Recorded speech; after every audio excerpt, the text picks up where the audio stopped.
फिर से अपने YouTube channel stock trading technique पर आपका हार्दिक स्वागत करता हूं।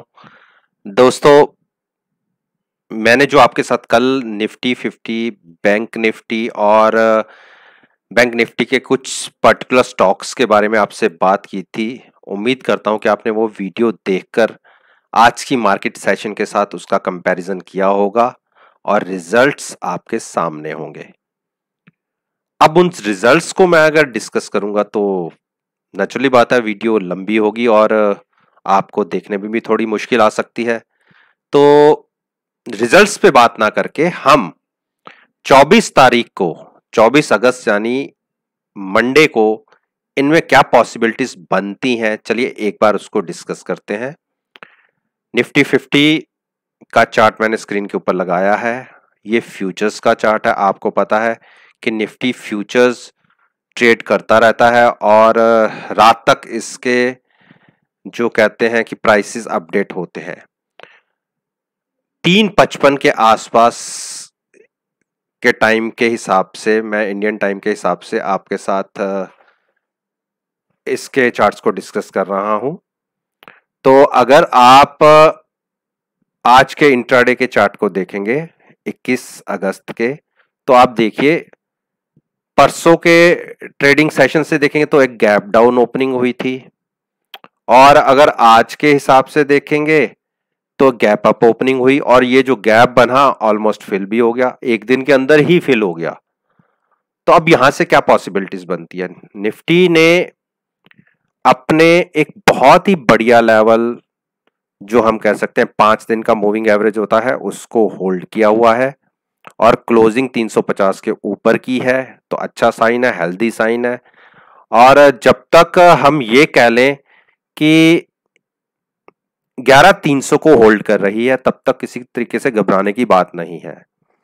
घबराने की बात तब देखने को मिलेगी जब 300 ब्रेक हो जाए, 310 के आसपास 11,310 ब्रेक हो जाए और प्राइस 11,270 ब्रेक करके नीचे ट्रेड करना शुरू करे। उस वक्त हम 11,200 तक टच कर सकते हैं। हाँ, क्लोजिंग अच्छी आई है, नो डाउट, और जब तक क्लोजिंग अच्छी है तो हम बुरा क्यों सोचे। तो हम 350 का स्टॉप लॉस लेके किसी को अगर बाइंग में बैठना है तो आज की क्लोजिंग जो 11,384 के आसपास फ्यूचर्स की है, यहां से हम 20 एक पॉइंट ऊपर अगर प्राइस चला जाए तो उस केस में हम बाइंग में बैठ सकते हैं। स्टॉप लॉस आज की क्लोजिंग का मान लें 11,381 के आसपास का, मात्र 20 पॉइंट का स्टॉप लॉस लगा के आप बाइंग में बैठिए। तो जो मैंने पहले टारगेट लगा रखा है 570, उस तरफ को ट्रेड कर सकती है। तो नीचे हम जब तक 11,250 के ऊपर हैं तब तक हम शॉर्ट की तरफ तो देखेंगे भी नहीं। तो चलिए अब हम बात करते हैं निफ्टी बैंक की। निफ्टी बैंक ने आज पॉजिटिव मूव अच्छी दिखाई और आप ये देखिए आज के दिन में ये भी फ्यूचर्स है। आज हम गैप अप हुए और जहां हम खुले उसको हमने होल्ड किया और प्राइस एक बहुत अच्छा लेवल था जो मैं चाहता था कब ब्रेक हो, 22,220 का, उसको ब्रेक करके बैंक निफ्टी ने हाई पर क्लोजिंग दी है। बहुत अच्छा हेल्दी साइन। अब केवल नजर रखनी होगी 22,430 की। अगर हम मंडे के सेशन में ऊपर खुलते हैं और लगातार सस्टेन करना शुरू करते हैं तो यहां से यानी 12,420 से 23,200 आपको कैसे दिखेंगे आप खुद नहीं सोच सकते। बहुत तेज एक मूव देखने को मिल सकती है। हमने इस रेजिस्टेंस को बहुत बार कोशिश की, टच करा, क्रॉस करने की कोशिश की, लेकिन नहीं कर पाए, वॉल्यूम्स जनरेट नहीं होते। वही अब हम सिचुएशन की तरफ हैं तो नजर रखेंगे 22,450 की। तो शॉर्ट में हमें कब सोचना है? जब प्राइस नीचे की तरफ, हम ये कह लें कि 22,000 ब्रेक करके नीचे ट्रेड करना शुरू करे तो एक वीकनेस दिख सकती है। 21,950 का प्राइस ब्रेक करते ही एक सडन फॉल नीचे की तरफ देखने को मिल सकता है, और अगर सपोर्ट 21,775 पर मिल गई तो ठीक, अदरवाइज हम 21,000 के टारगेट्स भी देख सकते हैं। तो ये बैंक निफ्टी के ऊपर मैंने आपसे बात करी। अब मैं इसके कुछ कंपोनेंट्स हैं बैंक निफ्टी के जो अच्छी बड़ी वेटेज रखते हैं, तो चलिए उसके ऊपर भी मैं आपसे बात करता हूं। जैसे मैंने एक्सिस बैंक का चार्ट स्क्रीन पे ऊपर लगाया है, बहुत अच्छी क्लोजिंग दी है, मूविंग एवरेज को ब्रेक करते हुए अच्छी क्लोजिंग दी है, और मंडे में अगर ओपनिंग 445 के ऊपर आती है और लगातार सस्टेन करना शुरू करता है, आप ₹3 नीचे का स्टॉप लॉस लगा के बाइंग में बैठ सकते हैं। टारगेट आपको जो ऊपर की तरफ देखने को मिलेंगे वो 455 तक के। शॉर्ट कब लेने हैं आपको? अगर प्राइस किसी कारणवश 440 ब्रेक हो जाता है और 438 को तोड़ देता है, उस केस में आप 435 की तरफ एक छोटा सा टारगेट के लिए ट्रेड कर सकते हैं। हाँ, 435 ब्रेक करते ही एक सडन फॉल बड़ा मिल सकता है 416 तक के प्राइसेस के लिए। तो अब हम बात करते हैं कोटक महिंद्रा बैंक। अच्छा वेटेज रखता है बैंक निफ्टी के अंदर, 3 दिन से लगातार डाउन ट्रेंड में था, आज नीचे गया लेकिन क्लोजिंग जैसी हम चाहते थे वैसी हमें नहीं मिली। 1338 के आसपास की क्लोजिंग आई है, लेकिन जब तक ये 1335 नीचे ब्रेक करके ट्रेड करना नहीं शुरू करता तो हम शॉर्ट्स नहीं बनाएंगे। अगर प्राइस हम ये कह लें कि 1330 की तरफ मूव करता है, तब ₹5 का स्टॉप लॉस लगा के आप 1300 के लिए ट्रेड कर सकते हैं शॉर्ट साइड पर। बाइंग के लिए 1350 के ऊपर प्राइस जाने दीजिए, और अगर ट्रेड करना शुरू करता है और प्राइस 1350 के ऊपर सस्टेन होता है तो आप देखिएगा 30 पॉइंट की एक बड़ी मूव की तैयारी हो सकती है। अब बात करते हैं हम स्टेट बैंक ऑफ इंडिया की। अच्छा दिग्गज शेयर है, पीएसयूज में सबसे बड़ी वेटेज रखता है, और आप इनके कैंडल्स को देखिए कैसे कैंडल्स जनरेट होते हैं। हाई और लो में देखिए कितना फर्क है, कितने बड़ी बड़ी एक विक क्रिएट हुई है। 2 दिन पहले भी हमने ऊपर की रेजिस्टेंस थी 199 की, उसको ब्रेक करके ऊपर गए लेकिन क्लोजिंग नीचे आई। कल तो हम अपनी मूविंग एवरेज ब्रेक करके उसके नीचे क्लोज हुए, और आज के दिन में एक गैप अप ओपनिंग हुई, लेकिन गए तो बहुत ऊपर तक 202 तक गए, लेकिन क्लोजिंग एक क्रूशियल लेवल जो 199 है उसके नीचे आई है, और वो भी अपने लोएस्ट की तरफ। मंडे के लिए एक नजर रखनी होगी, अगर नीचे की तरफ ये मानिए जी 198 के आसपास ओपन होता है और 196 तक का वेट कीजिए। अगर 196 पे की जो सपोर्ट है उसे ब्रेक कर देता है तो आप नीचे की तरफ तैयार हो जाइए। जो एक नेगेटिव स्ट्रेंथ इसके अंदर दिखेगी वो 194 का टारगेट हो सकता है, 191 के टारगेट्स के लिए जा सकती है। बुलिश स्ट्रेंथ इसमें 199 को क्रॉस करने के बाद क्लोजिंग एक बार आए, उसके बाद ही बाइंग साइड पे कोई ट्रेड लेने की सोचने की बनती है। तो अब मैं बात करता हूं एचडीएफसी बैंक की। जैसे मैंने इसमें कहा था आपसे कि जो क्लोजिंग है देखिए 375 क्रॉस करके ऊपर की तरफ आज क्लोजिंग हमें मिल गई जैसी हम उम्मीद कर रहे थे। अब एचडीएफसी बैंक ने एक अच्छी स्ट्रेंथ क्रिएट कर दी है। जो एग्रेसिव ट्रेडर्स हैं और थोड़ा लॉन्ग अपना व्यू रखते हैं वो 1060 के स्टॉप लॉस के साथ एचडीएफसी को बाय कर सकते हैं, और आप देखिएगा यहां से टारगेट्स बहुत बड़े हैं, 1150 तक के टारगेट्स आपको बहुत जल्दी देखने को मिलेंगे। और जब ये चलेगा तो बैंक निफ्टी दौड़ेगी इसके साथ साथ। शॉर्ट हम तब सोचेंगे जब प्राइस 150 से नीचे चला जाए, ट्रेड करना शुरू करें, तब केवल ₹10 का स्टॉप लॉस लगा के आप शॉर्ट क्रिएट करिए, तो उस केस में भी आपको ₹50 नीचे के टारगेट्स देखने को मिल सकते हैं।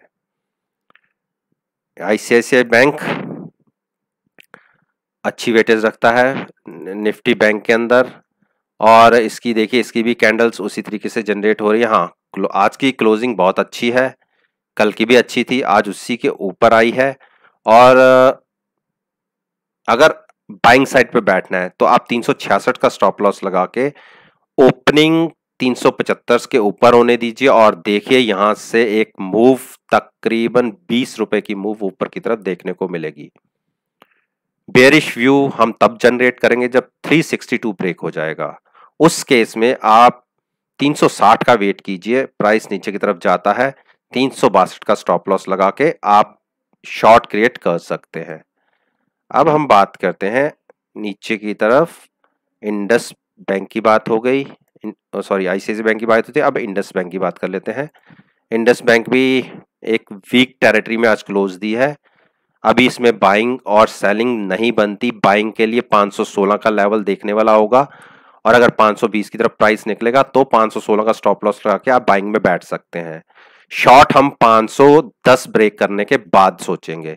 उस केस में अगर 507-8 के आसपास प्राइस होता है तो आप 2 से 3 रुपए का स्टॉप लॉस लगा के शॉर्ट में बैठिए, तो अच्छा टारगेट्स नीचे को भी देखने को मिल जाएगा। अब मैं आपसे बात करता हूं रिलायंस के ऊपर। रिलायंस ने आज एक नेगेटिव मूव दिखाई है और लेकिन जो अपना क्रूशियल लेवल है फिर होल्ड कर लिया। अब बताइए, ना तो यहाँ सेलिंग बन सकती है ना बाइंग बनती है। हम ये कह लें कि वॉल्यूम वेटेज मूविंग एवरेज के तो नीचे है और 20 दिन की मूविंग एवरेज के ऊपर है, लेकिन आप देखिए जो इसने 3 दिन लगातार नए लोज दिखाए हैं, ये एक इंडिकेशन है बड़े फॉल की। बड़े फॉल की ये इंडिकेशन है। ये लो देखिए, ये लो देखिए और आज का लो देखिए। मैं रिलायंस में आपको पहले भी इस तरीके से कहीं दिखाने की कोशिश करूंगा। अगर इस तरीके से 3 लोज इकट्ठे लगे हैं तो उसके बाद की आप फॉल देखिएगा कि कैसी फॉल देखने को आपको मिलेगी। इसमें कुछ दिखने को मिल नहीं रही ऐसी मूव।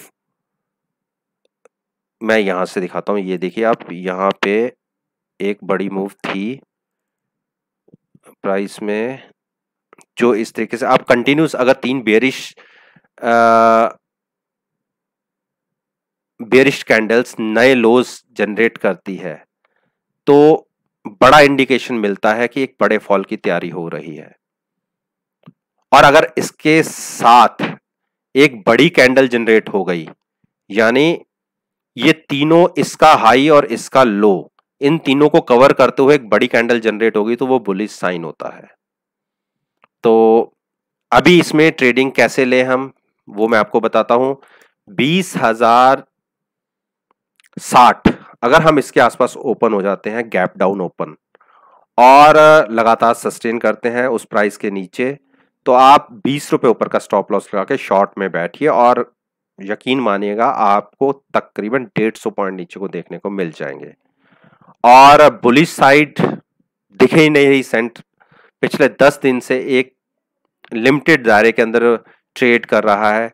2160 के बाद ऊपर की तरफ ट्रेड करना शुरू करे तो ही कोई स्ट्रेंथ दिखेगी। उस केस में आप 20 से 30 रुपए का स्टॉप लॉस लगा के बाइंग में बैठ सकते हैं।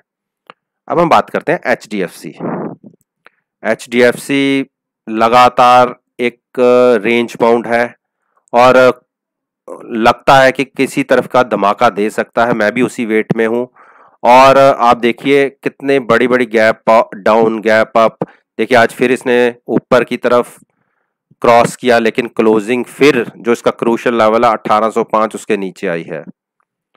अब मैं फिर कहूंगा कि नजर रखने वाली बात होगी, अगर आज की मतलब मंडे की ओपनिंग आज की क्लोजिंग से नीचे आती है और हम 1800 से नीचे ट्रेड करना शुरू करते हैं तो उस केस में आप 10 रुपए का स्टॉप लॉस लगा के 1735 के लिए ट्रेड कर सकते हैं। अदरवाइज बाइंग, मैं अच्छी बड़ी बाइंग जिसको आप बुलिश स्ट्रेंथ देखते हैं, वो तो मैं कहूंगा कि 1832 के बाद ही देखने को मिलेगी। अदरवाइज रेंज बाउंड है, ऑप्शंस के अंदर ट्रेड लेंगे तो आपका प्रीमियम डिके हो जाएगा।